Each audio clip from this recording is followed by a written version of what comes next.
On parle d'ouverture à la concurrence. Cela ne concerne-t-il que les bus ?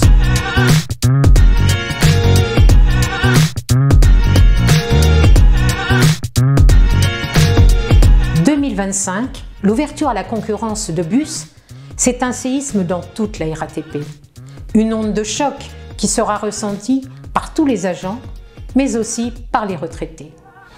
19 000 agents qui quittent l'EPIC, cela représente une grande partie des contributions patronales qui ne seront plus versées.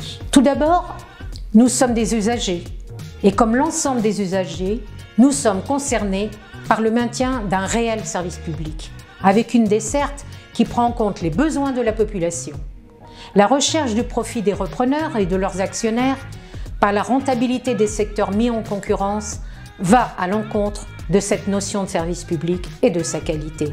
Elle se traduira également par la dégradation des conditions de travail des personnels, de leur rémunération, du maintien de leur qualification. Il suffit de voir les attaques de Valérie Pécresse, présidente d'Île-de-France Mobilité, qui exige du secrétaire d'État au transport que les machinistes fassent d'ores et déjà réellement 35 heures.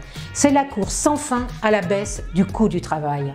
Pour ceux qui pourraient encore en douter, reportons-nous à l'échec de la privatisation des lignes de train en Angleterre, puisque l'État va reprendre l'exploitation des lignes ferroviaires du Nord, exploitées jusque-là par Arriva, comme suite à celle de l'Est du pays. Ajoutons en France l'échec provisoire de la SNCF, avec sa première tranche de mise en concurrence des petites lignes.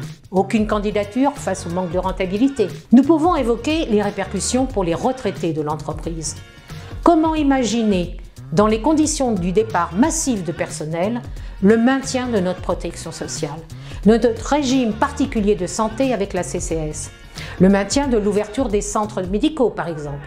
Pourtant, de plus en plus de collègues de la Grande Couronne ou même de province, impactés par les déserts médicaux, se rabattent notamment sur les spécialités des centres de santé. Leur accès sera-t-il encore possible? Des inquiétudes aussi pour la pérennité de notre mutuelle d'entreprise.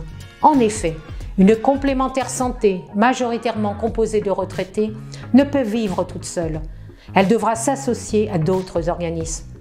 Quant au maintien de la solidarité intergénérationnelle existante en ce moment, après le départ de 19 000 agents, celle-ci sera largement diminuée, voire ce sera pour la direction une aubaine de pouvoir la supprimer. Résultat, le montant des cotisations va flamber. Au-delà de la protection sociale, quel impact encore? Notre comité d'entreprise. La subvention du CE est calculée sur la masse salariale du personnel. Celle-ci, amputée de 19 000 agents, cela impactera évidemment son budget, donc les activités proposées, comme les restaurants, mais surtout les vacances, les loisirs, que les retraités apprécient un peu plus lors de leur départ en retraite. Il me vient aussi la question de la pérennité de notre carte de circulation sur le réseau bus, déjà maintes fois attaqué. L'exemple du tramway T9 est éloquent. Il remplace la ligne de bus RATP 183 sur laquelle nous utilisions notre carte de circulation. Maintenant, nous payons avec le tramway exploité par Keolis. Un constat, elle est vraiment en danger. Vous le voyez, nous ne pouvons pas rester spectateurs. Il nous faut, avec nos collègues actifs, défendre l'avenir de notre entreprise de service public et refuser l'ouverture à la concurrence.